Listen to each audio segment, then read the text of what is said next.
Maintenant, nous allons entamer la leçon 7 qui s'intitule « Variables aléatoires et leur distribution ». Avant de présenter le sommaire de cette leçon, je vais essayer de la motiver un petit peu puisque cette notion de variable aléatoire, nous allons dans ce cours l'aborder pour la première fois. Nous avions parlé jusqu'à maintenant de données qui étaient censées représenter un groupe d'une population. Et donc, jusqu'à maintenant, nous avions parlé d'échantillons et de population. Mais cette notion de population peut des fois être mal définie.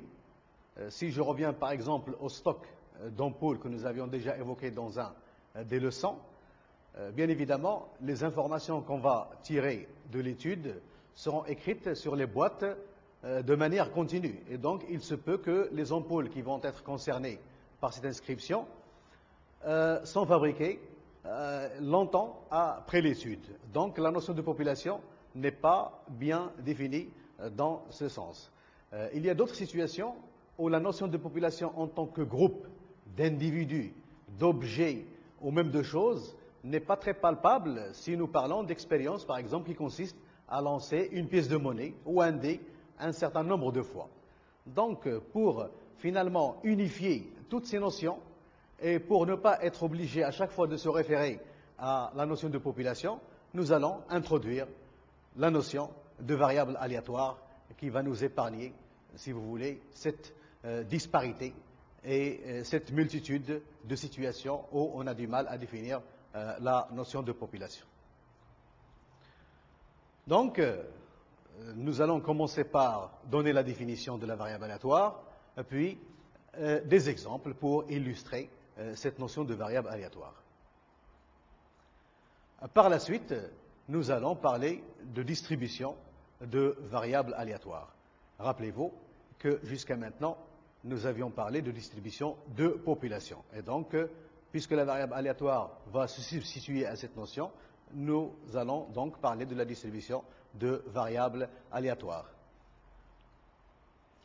Et comme caractérisation de distribution, nous allons parler pour la première fois d'une notion que nous allons qualifier de fonction de répartition, bien évidemment d'une variable aléatoire. Définition et exemple comme prévu.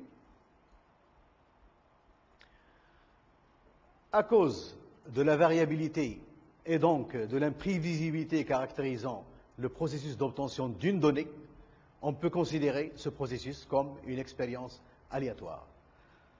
Donc, jusqu'à maintenant, nous avions parlé d'un certain nombre de données, souvent au nombre de n de manière générale, mais des fois, on a précisé le nombre de données.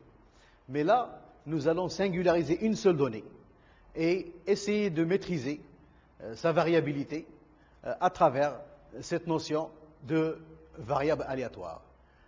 Mais avant de le faire, on doit justifier l'introduction de cette notion de variable aléatoire parce que nous avions déjà dit à travers maintes exemples que les données, une donnée, disons la première donnée dans une série de données, si l'expérience entière est répétée une fois, deux fois, trois fois, on n'a pas des raisons de s'attendre à ce qu'on ait la même valeur. Nous ne pouvons même pas dire comment la valeur va varier d'une répétition à l'autre. Donc, ceci va nous introduire la notion de variable aléatoire à travers la définition suivante. Alors, définition, une variable aléatoire est une grandeur mathématique qui, lors d'une expérience aléatoire, peut prendre une valeur inconnue d'avance dans un ensemble de valeurs. Donc, finalement, c'est à peu près ce que nous avions dit sur une donnée, sur une observation, mais cette fois-ci, nous allons qualifier cette variabilité par cette grandeur mathématique que nous allons appeler variable aléatoire. Alors, j'ai noté ici V en jaune et A en jaune pour alléger la notation dans l'avenir et abréger variable aléatoire en utilisant uniquement V.A. pour ne pas réécrire à chaque fois variable aléatoire. Donc quand on verra V point A point, on reconnaîtra qu'il s'agit d'une variable aléatoire. Alors, vu la définition de la variable aléatoire, il est clair que la notion de variable aléatoire se réfère à toutes les valeurs possibles plutôt qu'à une simple valeur observée. En général, on utilise une lettre majuscule pour représenter une variable aléatoire. Donc, si vous voulez, nous avions parlé de données, de l'imprévisibilité de la donnée, de la variabilité de la donnée, et en même temps, cette imprévisibilité, cette variabilité était liée à un ensemble de valeurs possibles. Maintenant, nous avions introduit cette grandeur mathématique qui est tout simplement comme une fonction dont les valeurs possibles sont les valeurs possibles de cette observation ou de cette donnée. Et donc, finalement, la donnée qui est un simple chiffre est remplacée par cette grandeur mathématique qui pourrait prendre des valeurs selon l'expérience, mais ce sera toujours les valeurs possibles de cette donnée. Donc la variable aléatoire, comme je l'ai dit ici, se réfère à l'ensemble des valeurs possibles des données, mais de toutes les façons, dans une expérience, cette variable aléatoire se verra attribuer une seule valeur, et non pas plusieurs, parmi toutes ces valeurs possibles. Donc, un certain nombre d'exemples. Premier exemple, on le notera x, puisque nous avions convenu de noter qu'une variable aléatoire par une lettre majuscule, x, est le nombre de fois qu'on obtient pile dans une série de 10 lancers d'une pièce de monnaie. Alors, il faut qu'on s'entende bien sur une chose.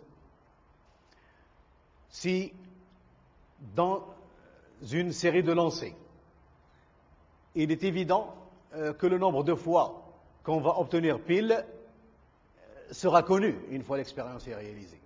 Donc, ce que nous entendons ici par le nombre de fois que nous allons obtenir pile dans une série de 10 lancers, c'est ce qu'on prévoit avant la réalisation de l'expérience. Et c'est pour ça que ce qui va arriver, c'est quelque chose d'imprévisible. Mais on sait du moins dans quel ensemble on va se situer. Alors, pour cet exemple-là, x est le nombre de fois qu'on obtient pile dans une série de délancés d'une pièce de monnaie. Le nombre de fois auquel on doit s'attendre, il est soit 0, c'est-à-dire que dans les 10 lancers, on n'a observé que des faces, soit 1, soit jusqu'à 10. Donc, 10, c'est la valeur maximale de x et qui sera obtenue quand on n'obtiendra que des piles dans les n lancés. De la même façon, 0, c'est la valeur minimale quand on n'obtiendra que des faces dans les n lancés. Passons au deuxième exemple, où nous avons cette fois-ci une variable aléatoire y qui représente le nombre d'appels journaliers qui arrivent à un central téléphonique. Donc, encore une fois, ce qu'on matérialise par cette variable aléatoire y, ce n'est pas du tout ce que nous allons observer une fois que le jour est passé et que nous avions compté le nombre d'appels, mais à quoi on doit s'attendre avant la réalisation de cette expérience. Et c'est pour ça que c'est quelque chose d'imprévisible et c'est quelque chose qui pourrait prendre une valeur ou une autre, et la différence est tout à fait aléatoire. Z, le nombre de coups avant la première atteinte d'une cible. Donc, imaginons que je suis un tireur et face à moi, il y a une cible et donc je dois viser cette cible et je continue à tirer tant que je n'ai pas atteint la cible. Donc, Z, finalement, c'est le nombre de coups total que j'aurai tiré jusqu'à l'atteinte de la cible. Et alors, les valeurs possibles de Z sont entières. Et la plus petite valeur, c'est 1, parce qu'il faut bien que je fasse un essai pour savoir si j'ai atteint la cible ou pas. Mais si je n'ai pas atteint la cible en 1, je dois aller au-delà de 1 et donc faire un deuxième essai, un troisième et un quatrième. Alors, bien évidemment, le nombre total d'essais que je vais faire dépendra de mon habilité. Si je suis un bon tireur, j'ai des chances de m'arrêter un peu plus tôt et donc atteindre la cible relativement tôt. Mais si je suis maladroit, je risque de continuer à tirer pour un nombre assez grand et il y a de fortes chances que je n'atteins jamais cette cible. Ce qui fait que les valeurs possibles de ce Z sont des valeurs entières qui démarrent à 1, mais qui peuvent aller de manière illimitée, selon l'habilité du tireur. Un quatrième exemple, T. Cet exemple-là, on y est habitué déjà, c'est la durée de vie d'un composant électronique qui ressemble un petit peu à la durée de vie d'une ampoule électrique. Donc, nous avons un composant électronique qui est placé sur une machine, qui pourrait être un ordinateur ou qui pourrait être n'importe quoi, et nous nous intéressons à la durée de vie de ce composant électrique.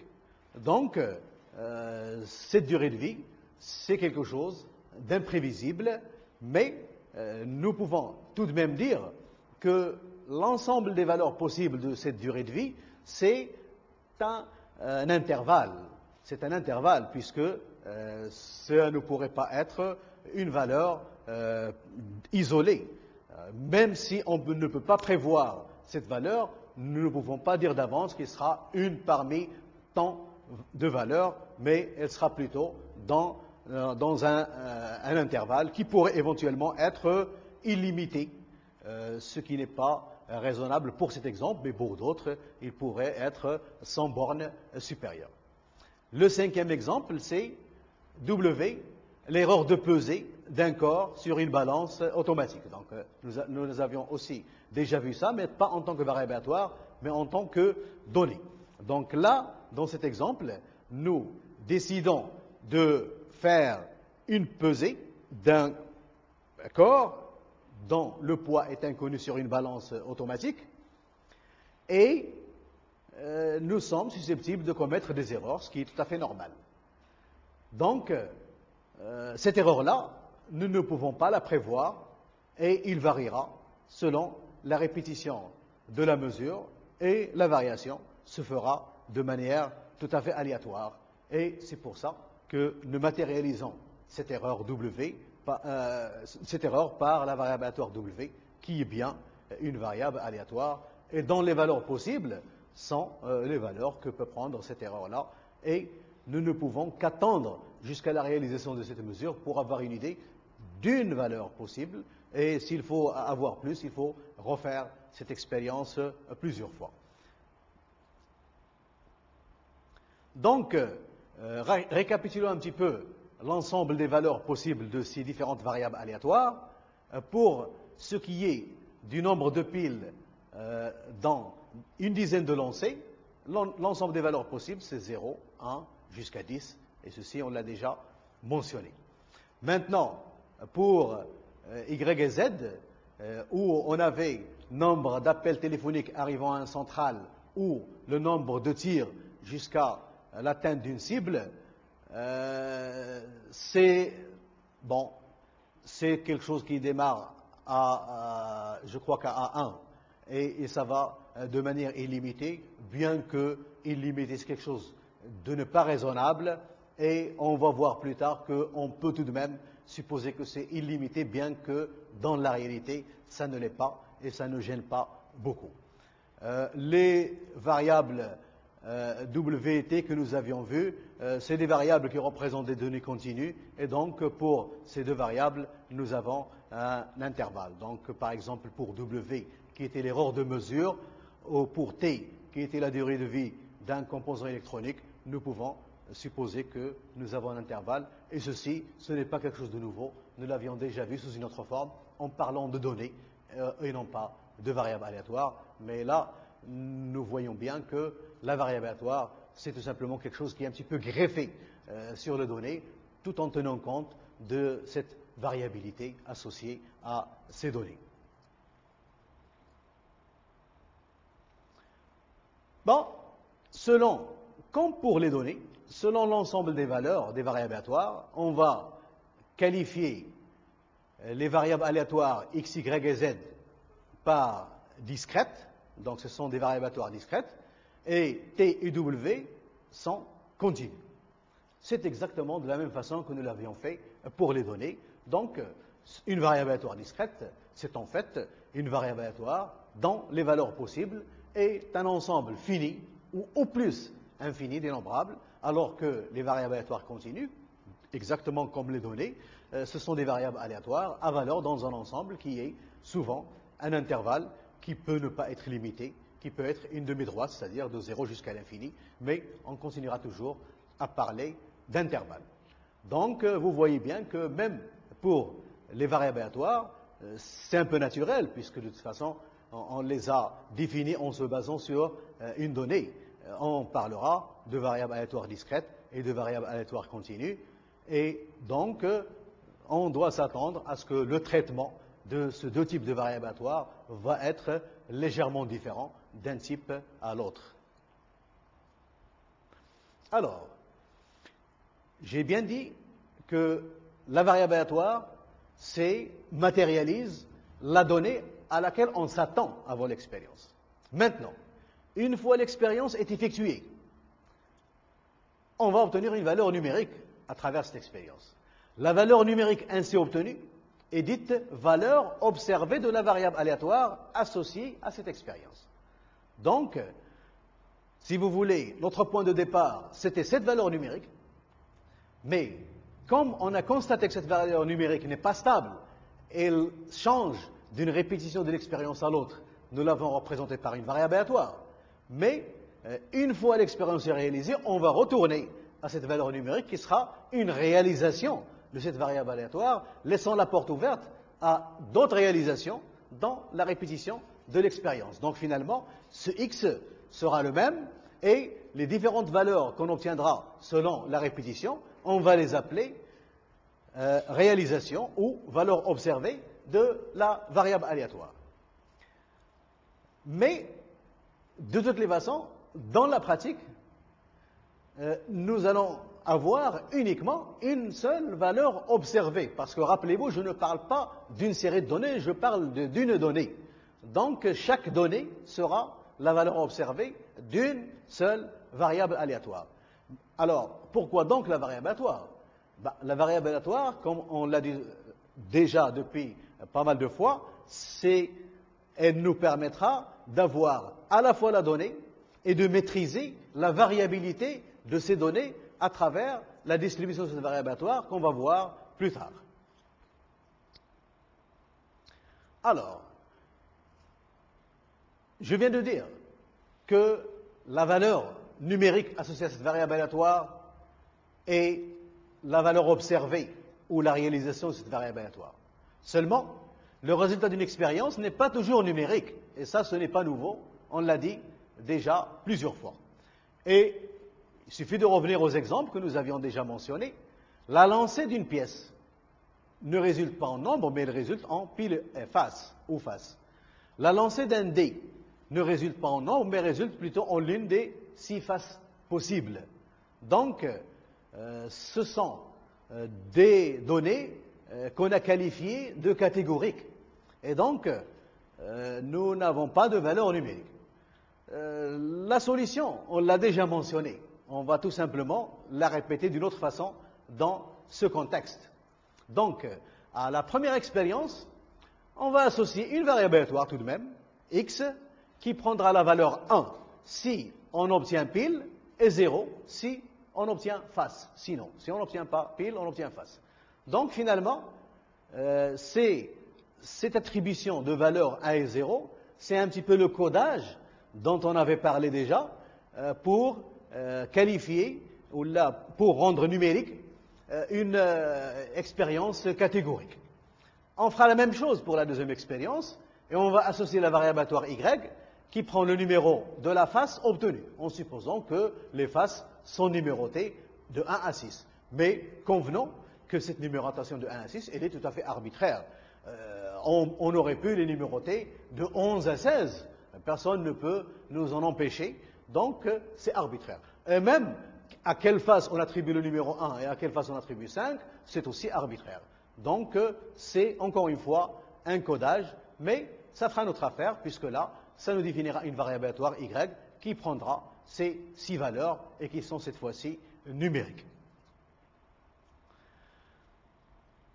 Donc, ayant défini maintenant de manière claire la notion de variable aléatoire et la définir dans les deux situations, que ce soit des données où on a directement des nombres, donc des données numériques, ou des données catégoriques, et donc codées pour obtenir une variable aléatoire à valeur numérique, nous pouvons maintenant dire que, une fois une variable aléatoire définie par ce processus, toute fonction d'une variable aléatoire est elle-même une variable aléatoire.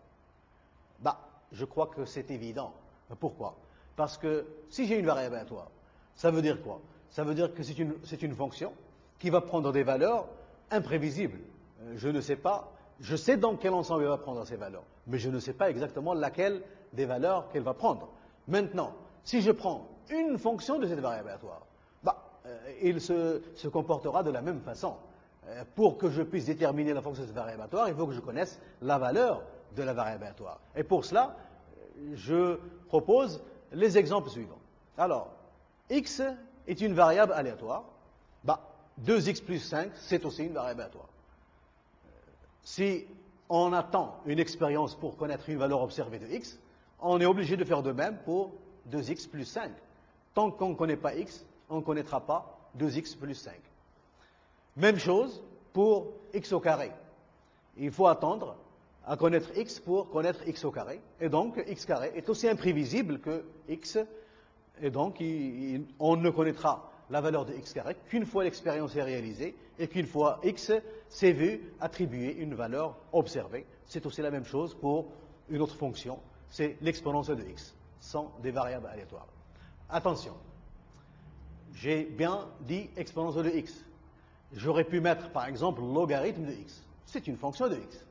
Mais il faudrait s'assurer que les valeurs que x va prendre dans une expérience définissent bien la fonction.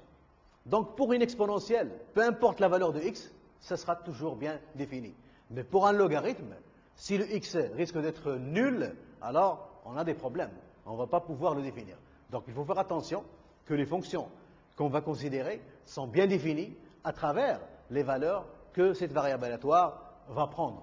Mais sinon, les variables aléatoires définies ainsi peuvent ne pas avoir de sens ou peuvent ne pas être définies tout simplement.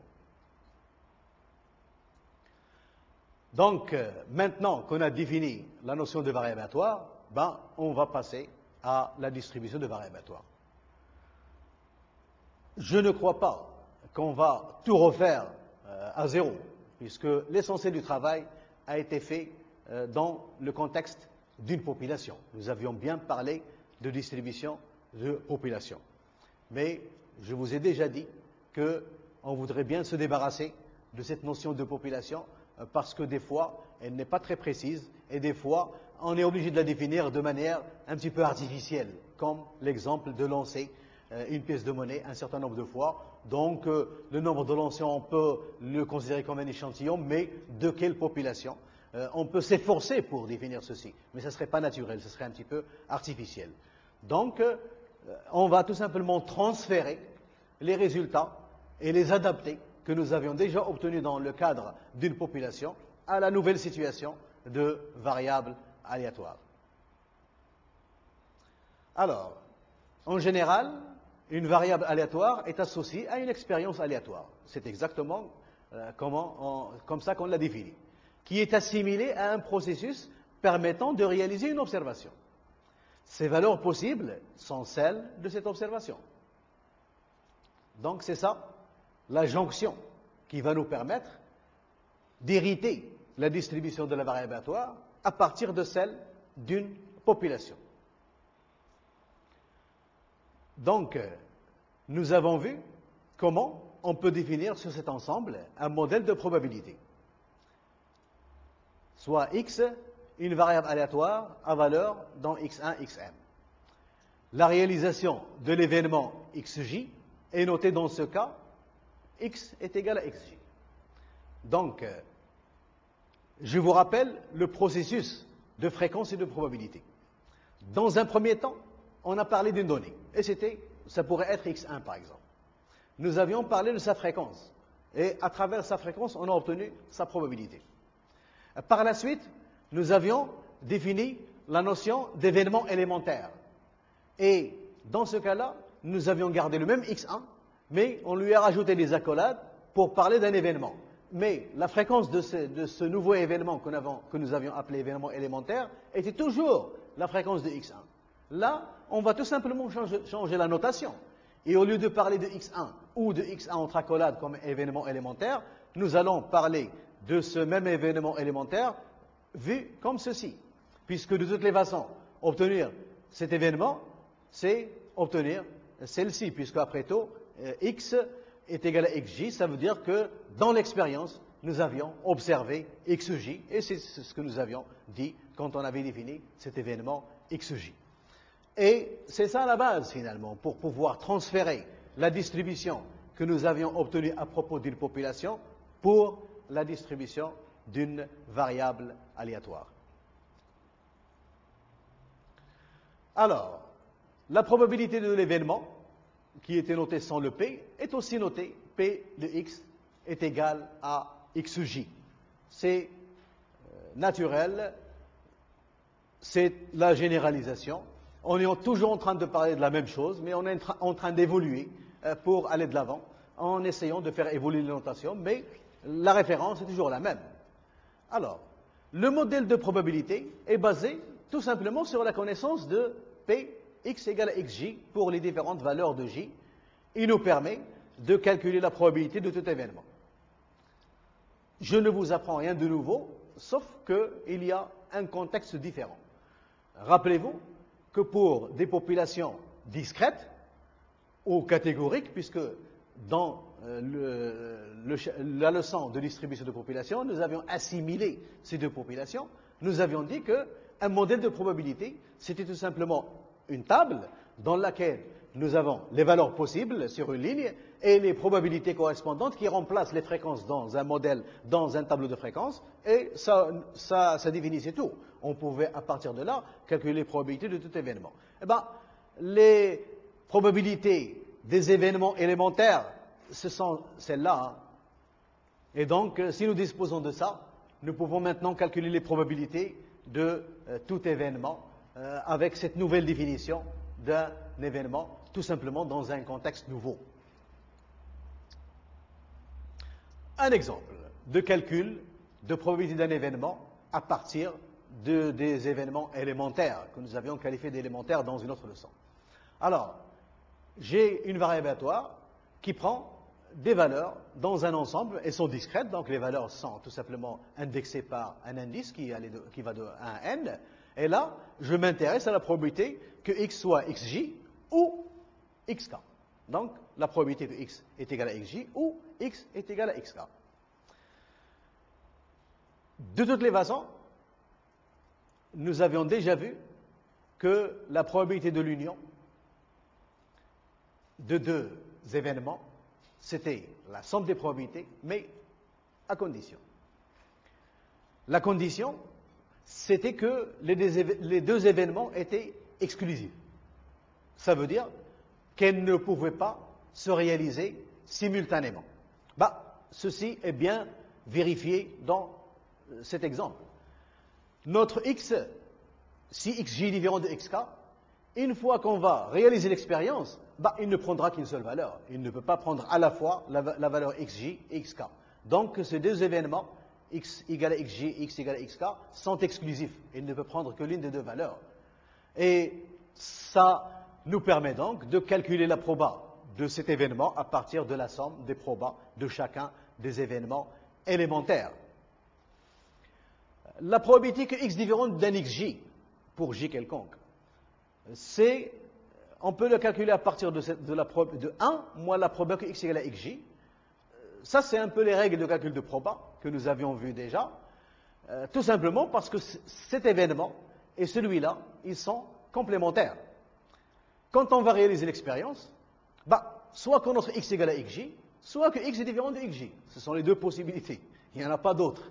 Et alors, ces deux événements sont complémentaires. Et si on cherche à quantifier les chances que x égale à xj, c'est 1 moins les chances que x est égal à xj. Différence, c'est 1. Maintenant, si nous voulons calculer la probabilité que x est inférieur à xk, la probabilité que x est inférieur à xk, c'est la probabilité que x identifie à n'importe quelle valeur possible qui sont inférieures à xk. Donc, c'est la somme sur J, pour tous les J qui sont inférieurs à K, de la probabilité que X est égal à XJ. Donc, nous allons tout simplement rajouter, ici on l'a fait pour 2, mais là on va le faire pour un certain nombre de termes. On va commencer par la plus petite valeur et on va rajouter la valeur qui suit, ainsi de suite, jusqu'à ce qu'on arrive à cette valeur, et on va s'arrêter, ce sera donc une somme. Toujours est-il que la probabilité de n'importe quel événement sera calculée à partir des probabilités des événements élémentaires. La connaissance donc des probabilités que x égale à xj définit ce qu'on appelle le modèle de proba, ou dans ce contexte, la distribution de la variable aléatoire x. Alors, pour une variable aléatoire continue, z, l'événement d'intérêt, ce n'est pas la peine de me répéter, c'est le fait que z se trouve entre deux valeurs a et b, et il représente ce que nous avions déjà vu avant, l'intervalle ab. Donc ce sont deux notations différentes pour signifier la même chose, et donc ce sera toujours l'événement typique, puisque dans la pratique nous avions dit que les événements qui nous intéressent le plus dans le cas continu sont les intervalles. Alors, bien évidemment, pour le cas discret, on l'a déjà vu, le calcul se fait à partir des événements élémentaires. Pour le cas continu, il suffit, le modèle de proba est défini à l'aide d'une fonction de densité, f de z, comme on l'a fait pour les populations, qui est aussi dite, cette fois-ci, densité de la variable aléatoire z. Donc la fonction de densité que nous avions avant, qui était la densité de la population, dans ce contexte, on va tout simplement la qualifier de densité de la variable aléatoire z. Donc tout simplement, c'est une adaptation au nouveau contexte, mais rien n'est différent. Alors, je peux calculer donc cette probabilité comme étant la probabilité que z est entre a et b. Remarquez bien que là, j'ai changé l'inégalité large en inégalité stricte. Pourquoi?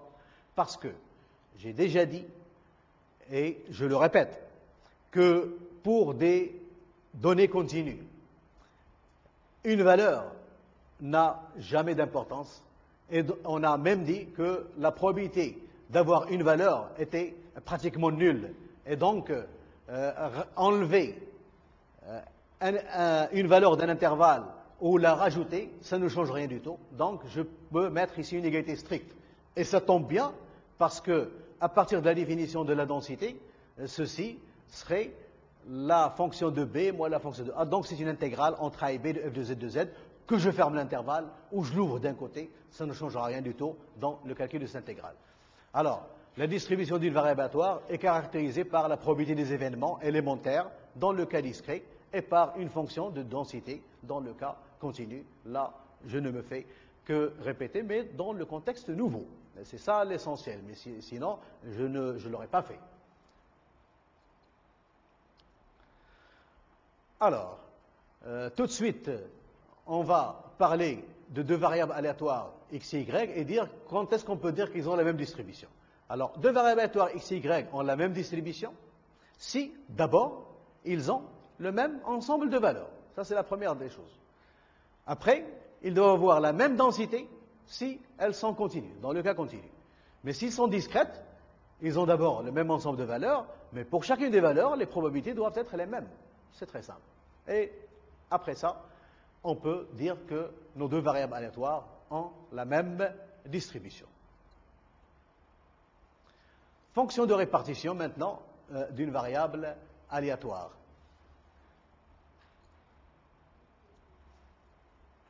Définition. On appelle fonction de répartition d'une variable aléatoire x la fonction f définie sur l'ensemble des réels R et à valeur dans 0,1. Et elle est définie par f de x, c'est la probabilité que notre variable aléatoire grand x est inférieur ou égal à ce nombre petit x. Première remarque qui ressort de la définition, c'est que plus x augmente, plus cette probabilité augmente, et de ce fait, notre fonction f est croissante.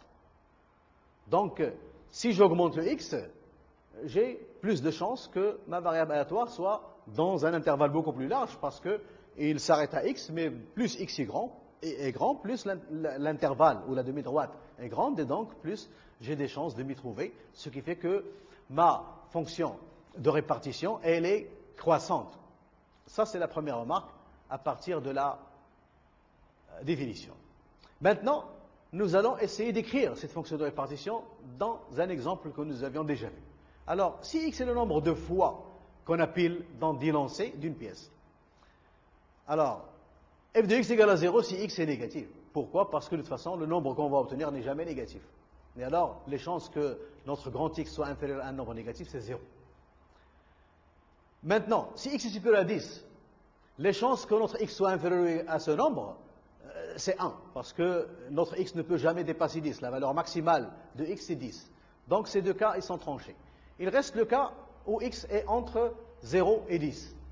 Alors, dans ce cas-là, nous allons tout simplement positionner notre x et chercher un entier k qui encadre x de cette façon. Donc, le k lui-même, il est inférieur ou égal à x, mais le k plus 1, il est strictement supérieur à i. Et donc, nous pouvons calculer cette fonction de répartition en considérant cette somme. Donc, on va sur tous les j qui sont inférieurs ou égal à k jusqu'à ce qu'on atteint k, et le cumul de ces quantités-là qu'on aurait obtenues va nous donner tout simplement la fonction de répartition dans cet exemple. Alors, si z est une variable aléatoire continue de fonction de répartition f et de fonction de densité petit f, alors, la probabilité que z se trouve entre a et b, c'est aussi la probabilité que z se trouve entre a et b. Là, je remplace l'inégalité large par l'inégalité stricte pour la même raison que j'ai expliqué tout à l'heure, c'est que je suis dans le cas continu. Mais cette probabilité, elle est égale à f de b moins f de a. La proba que z se trouve entre a et b, c'est la proba que z est inférieur à b, moins la proba que z est inférieur ou égal à a. Donc, le fait d'être là, ça veut dire qu'on est de moins l'infini jusqu'à b, mais quand on enlève ceci, ça veut dire qu'on a enlevé tout ce qui n'est pas là. Et ça nous donne cette différence. Et par suite, nous pouvons donc dire que cette probabilité pour laquelle on a proposé cette formule pour la calculer, elle est aussi égale à f de b moins f de a. Et ça concorde avec la définition de la probabilité d'un événement AB que nous avions donné auparavant. C'est tout simplement l'aire comprise entre A et B sous la courbe de cette fonction que nous avions appelée fonction densité. Alors, si t est une variable aléatoire discrète à valeur dans T1, Tm de fonction de répartition G, alors la proba que t égale à Tg, c'est tout simplement G de Tg moins G de T indice J moins 1. C'est assez facile à vérifier. Donc finalement, la probabilité d'un événement élémentaire, on peut la calculer à partir de la probabilité de la fonction de répartition. Donc être égal à Tj, c'est être inférieur ou égal à Tj, moins être strictement inférieur ou égal à Tj moins 1. On est dans le cas discret, je vous le rappelle. Alors, la fonction de répartition d'une variable aléatoire caractérise sa distribution. On peut, de la fonction de répartition, passer à la distribution, et de la distribution, passer à la fonction de répartition. D'ailleurs, c'est comme ça que la fonction de répartition a été définie. Donc, si x est une variable aléatoire, et si y est égal à x plus b, on peut calculer la distribution de y à partir de celle de x de la manière la plus élémentaire. Il suffit de voir que la proba que y inférieur à y, c'est la proba que, en remplaçant ceci par sa valeur, on retrouve ça, et finalement on arrive à la proba que x inférieur à un nombre. Et donc, la distribution de y est parfaitement obtenue, la fonction de répartition de y est parfaitement obtenue à partir de celle de x. C'est ce qui est dit ici, la distribution de y est obtenue à partir de celle de x. Donc, la distribution de n'importe quelle fonction de variable aléatoire, on peut l'obtenir à partir de celle de cette variable aléatoire. On peut montrer de manière générale que si x est une variable aléatoire et si h est une fonction réelle, alors la distribution de la variable aléatoire y est égale à h de x est obtenue à partir de celle de x. Ça généralise un petit peu ce que j'avais dit tout à l'heure dans l'exemple.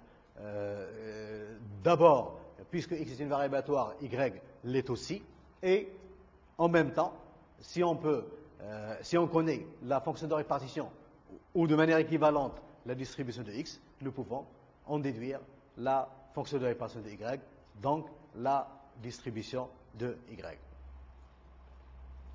Alors, un dernier exemple pour illustrer ça. Je vais me revenir à y est égal à x carré et vérifier que finalement on peut calculer la fonction de répartition de y à partir de x. Alors, la probabilité que y est inférieur à y, si y est négatif, y est toujours positif puisque c'est un carré, donc ceci c'est 0. Il n'y a que le cas y positif qui va nous importer, où nous n'allons pas avoir une probabilité 0.